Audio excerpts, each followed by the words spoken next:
Service in Springfield has issued a severe thunderstorm warning for southeastern Hickory County, northern Polk County, until 7:15 p.m. Central Standard Time.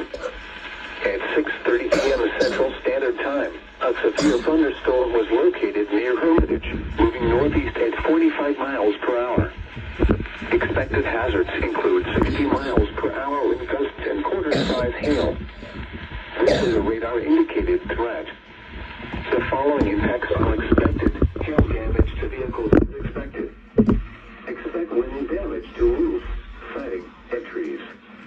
Locations impacted include Palm Terre Lake, Stockton Lake, Palm Terre State Park, Pittsburgh, Polk, Fairplay, Preston, Lima. A tornado watch remains in effect until midnight Central Standard Time. What's that?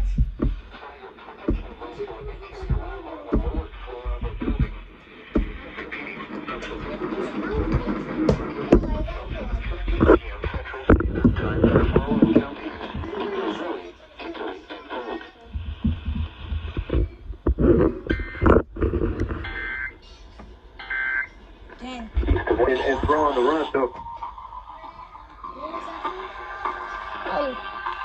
It was for Hickory and Polk County. That's not where we live. I went off on my HA54 at my mom's house.